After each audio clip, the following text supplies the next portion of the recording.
આંદોલન ધગી રહ્યું છે। સરકાર કૃષિ કાયદા પરત ખેંચવા તૈયાર નથી તો પંજાબના ખેડૂતો પણ ઝૂકવા તૈયાર નથી। ખેડૂતોની સંખ્યા દિન પ્રતિદિન વધી રહી છે। આર્થિક સામાજિક સહાય મળી રહી છે, જેને કારણે ખેડૂતોનો જુસ્સો દિવસે ને દિવસે વધી રહ્યો છે।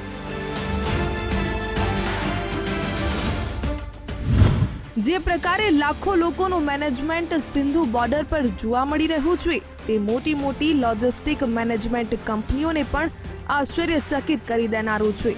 આપણે અનેક આંદોલનો જોયા છે, જેમાં આપણે જોયું છે કે આંદોલન કરનારા લોકો ભૂખ હડતાલ પર ઉતરી જાય છે, પરંતુ અહીં એક પણ ખેડૂત ભૂખ્યો રહેતો નથી। રાત દિવસ રસોડા ધમધમી રહ્યા છે, તેમ છતાં તેમણે દિલ્હીની સત્તા હલાવી દીધી છે। એટલા સુંદર મેનેજમેન્ટની સાથે આંદોલનકારીઓ આગળ વધી રહ્યા છે કે ભલભલી કોર્પોરેટ કંપનીઓ આમની આગળ પાણી ભરે। ખેડૂતોના પ્રશ્નોને વાચા આપવા અને સરકાર સુધી ખેડૂતોની માંગણીઓનું માધ્યમ બનવા વીટીવીની ટીમ પણ સિંધુ બોર્ડર પહોંચી છે। અમારા સંવાદદાતા દીક્ષિત ઠકરારી ખેડૂત નેતા બલવીરસિંહ રાજ્યપાલની સાથે ખાસ વાતચીત કરી હતી। यहाँ किसान पूरी तैयारी से आए हुए हैं और पक्के मोर्चे लग गए हैं। 6-6 महीने का राशन हमारे पास जमा है। हमारे भाई सारी स्टेट से हर रोज़ नया नया सामान दे के जा रहे हैं। कोई दूध दे के जा रहा है, कोई सब्जी दे के जा रहा है। तो ये मोर्चे पक्के लग गए हैं। जब तक सरकार वो तीनों कानूनों को रिपील नहीं करती तो ये आंदोलन चलता रहेगा। और एक सबसे बड़ी बात यह है कि इस बार किसानों ने लड़ने का तरीका सीख लिया। ये आंदोलन अभी तक वायलेंट नहीं हुआ और आगे भी वायलेंट नहीं हुआ। इस बार तरीका बदल गया, हमने भी यही देखा, क्योंकि अलग अलग जगह पे लंगर लगे हुए हैं, खाने पीने के इंतजाम है, सोने का इंतजाम है। कितने टाइम पर ये इंतजाम सब चलेगा? ये चलता रहेगा, नो प्रॉब्लम। इसमें ये पता नहीं, जब तक सरकार ऐसे रखना चाहेगी तो किसान टिकेंगे। अच्छा, कल संशोधन पर की बात की अमित शाह जी ने। आपको लगता है कि संशोधन होना चाहिए या कानून रद्द होना चाहिए? नहीं, हमने बड़ा स्पष्ट कह दिया कि ये कानून रद्द होना चाहिए। इसके बगैर हम वापस नहीं जाएंगे। ખેડૂતો એટલી તૈયારીઓ કરીને આવ્યા છે કે દિવસો નહીં પણ મહિનાઓ સુધી આંદોલન ચાલે તો પણ તેમને વાંધો નથી।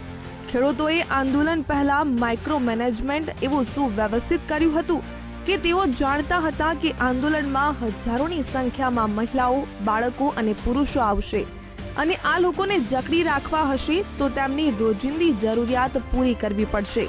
ન માત્ર 2 ટંકનું ભોજન, પરંતુ એ તમામ સુવિધાઓ ઊભી કરવી પડશે જે કોઈ શહેર કે ગામમાં હોય। અને તેથી જ અહીં ટ્રેક્ટરમાં ટેમ્પરરી ઘર તૈયાર કરાયા છે। ઠંડી ન લાગે તેની તમામ વ્યવસ્થા કરવામાં આવી છે। એક સાથે અનેક લોકો ભોજન કરી શકે તેવા ઉત્તમ ટેન્ટ ઊભા કરાયા છે।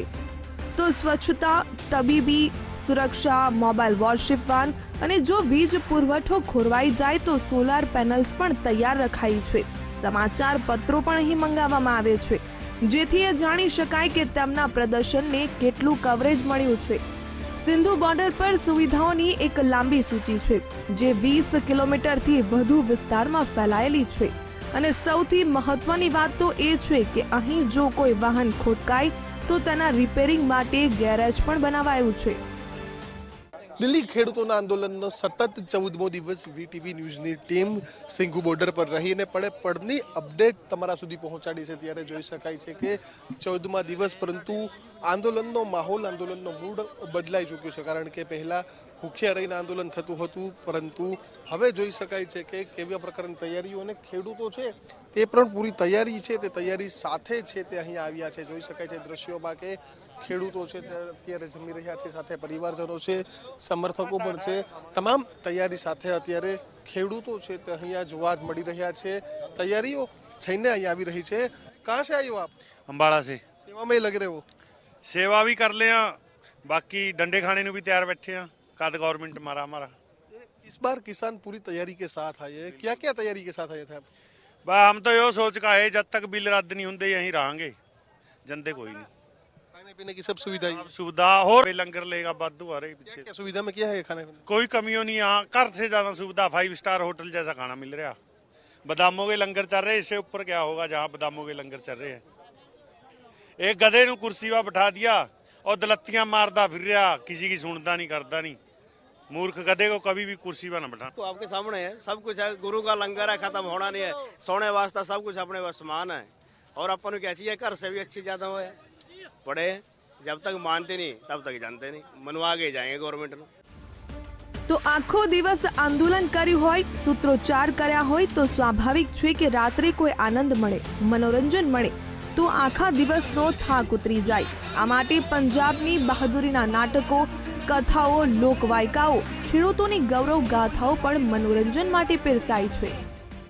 જનજાગૃતિ કાર્યક્રમો છે તે ચાલી રહ્યા છે। જોઈ શકે છે દ્રશ્યોમાં કે અમે અત્યારે સિંઘુ બોર્ડરથી પણ અંદર છે રસ્તા પર કે ત્યાં જોઈ શકાય છે કે અલગ અલગ જનજાગૃતિ કાર્યક્રમ છે તે અહીંયા ચાલી રહ્યા છે। અને જે રીતે હાલ ખેડૂતોની મુવમેન્ટ ચાલી રહી છે, ખેડૂતોની માંગ છે કે ત્રણેય કાયદા રદ કરવામાં આવે, તેને લઈને અલગ અલગ નુક્કડ નાટકો દ્વારા પણ ખેડૂતોને જાગૃત કરવાનો પ્રયત્ન છે તે અત્યારે કરવામાં આવી રહ્યો છે। મહત્વની વાત છે કે જે પ્રકારે સતત આંદોલન છે તે વધી રહ્યું છે તેને જ લઈને અત્યારે અહીંયા પણ દ્રશ્યોમાં જોઈ શકાય છે કે ખેડૂતોને જાગૃત કરવાનો પ્રયત્ન એક નુક્કડ નાટક છે તે નાટક દ્વારા અત્યારે અહીંયા કરવામાં છે તે આવી રહ્યો છે। અને હાલ જોઈ શકાય છે કે અલગ અલગ જગ્યાએ નુક્કડ નાટકો છે તે આ રીતે ટ્રેક્ટર બાંધીને રસ્તા પર જ ચક્કાજામ કરીને ખેડૂતો બેસી ગયા છે। ત્યારે આ ખેડૂતોને હાલ આ નુક્કડ નાટકો દ્વારા છે તે સમજાવવામાં આવી રહ્યા છે। આ બોર્ડરથી આગળ આપણે આવ્યા છે, દ્રશ્યોમાં જોઈ રહ્યા છો કે જ્યાં તમારી નજર પડશે ત્યાં સતત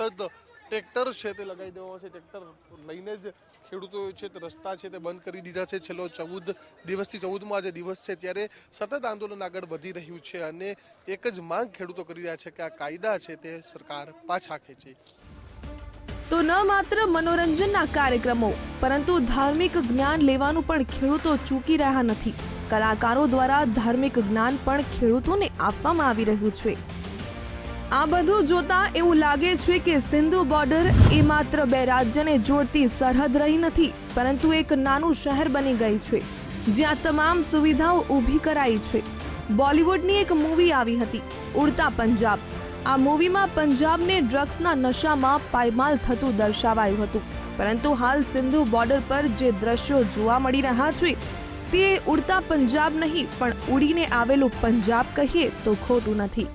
કોઈ વિરોધ કે પ્રદર્શન કરવું તો કેવી રીતે કરાય તે પંજાબના ખેડૂતો પાસેથી દેશના અન્ય લોકોએ શીખવા જેવું છે। કેમેરામેન અજય પટેલની સાથે Dikshit Thakrar, VTV news, Sindhu border.